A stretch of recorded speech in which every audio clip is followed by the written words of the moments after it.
boys and girls. First grade team here at Coy. Hope you're having a great summer. Today we are reading Chapter 5, Happy Campers. After breakfast the next morning, Maria kindly slipped me some yummy strawberries. Og and I watched through the sunny open windows of the rec room as Miss Mack and the other counselors headed outside and began to set up tables and put up banners reading, "Welcome to camp, Happy Hollow."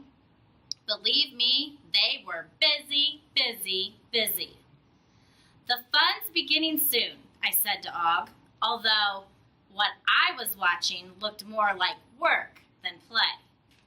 And then a line of cars came up the bumpy road, parking near the hall. The car doors opened and out poured moms and dads and kids of all shapes and sizes.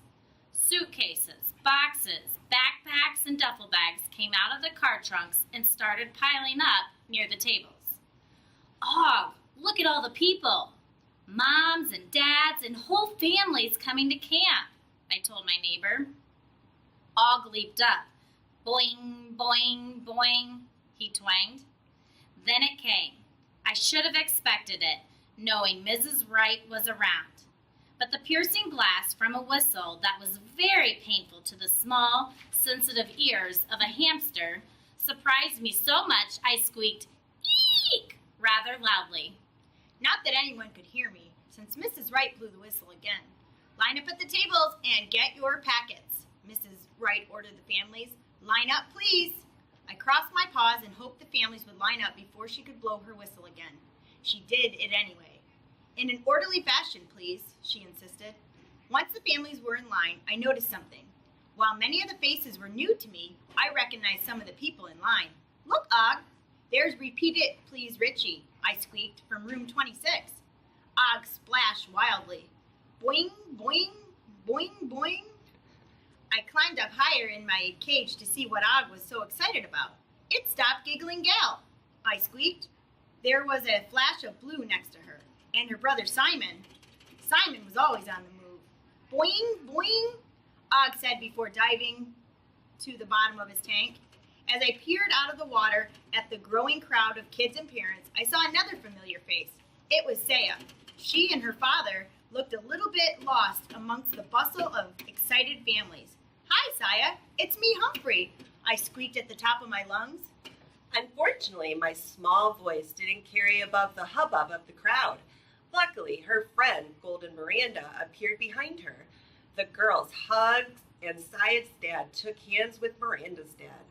There was 2 other families with Miranda. I was glad to see Abby, Miranda's stepsister.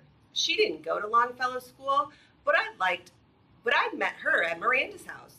I was not glad to see the other familiar face. My heart skipped a beat when Miranda's dog, Clem, hopped out of the car. After all, Clem is bent on my total destruction. I've always managed to outwit him, so far. Luckily, Miranda's dad quickly put him back in the car, much to my relief. "Richie, hey Richie!" That booming voice could only belong to Lower Your Voice AJ, who had arrived with his friend Garth and Garth's parents. "AJ, it's me, Humphrey Dumpty," I shouted, using AJ's favorite name for me. Again, he couldn't hear me above the noise. Neither could his brother Ty, who was standing next to him. Mrs. Wright gave her whistle another mighty blast, and Aldo helped her get the people to line up at the tables. And then one by one, the families hurried off on their paths, going in many directions, and disappeared. They headed toward the cabins, and I figured that each cabin would house a different family.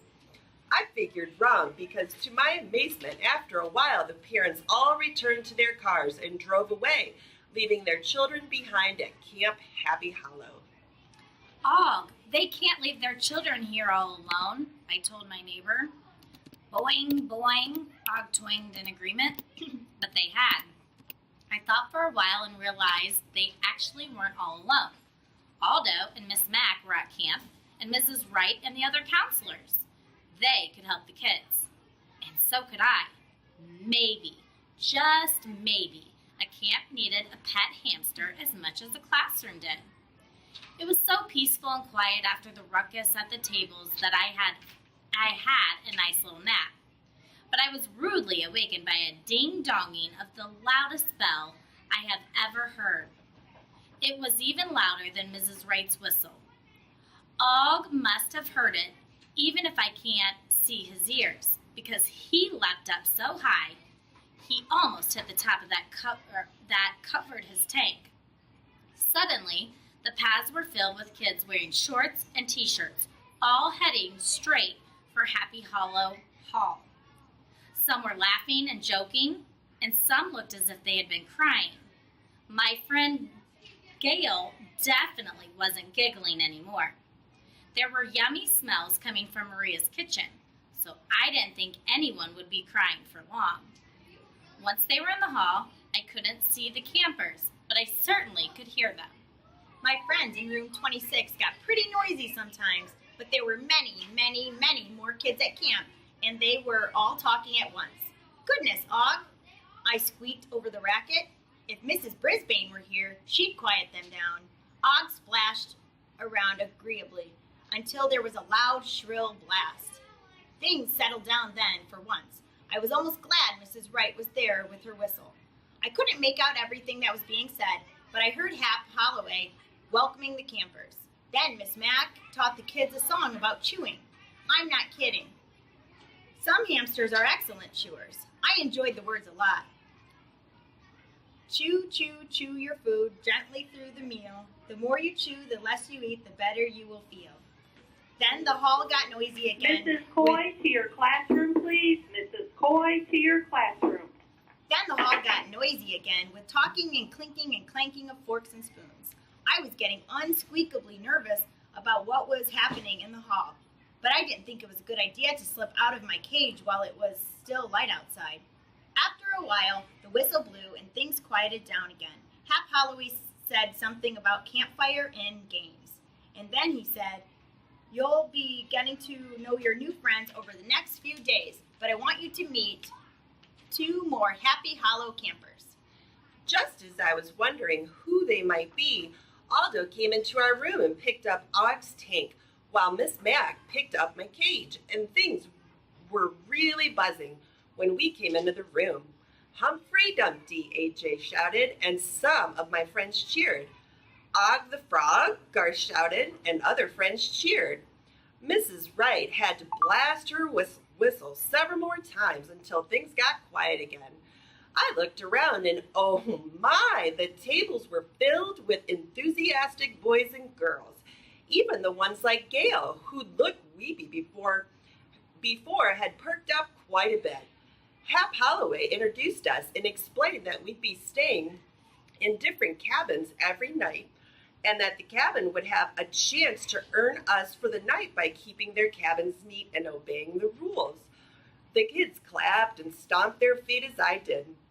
Then Hap told them that for the first night while they were at the campfire, the counselors would be checking out the cabins to see how well everyone had unpacked and made their beds. There were a few groans, which probably meant there were some unmade beds, but I wasn't groaning. I was squeaking with joy because Og and I weren't going to be stuck in some wreck of a room from now on. Og and I were really going to camp. Note to self, nothing can cheer a person or a hamster up faster than seeing an old friend. Thanks for listening. Bye. Bye. Happy summer.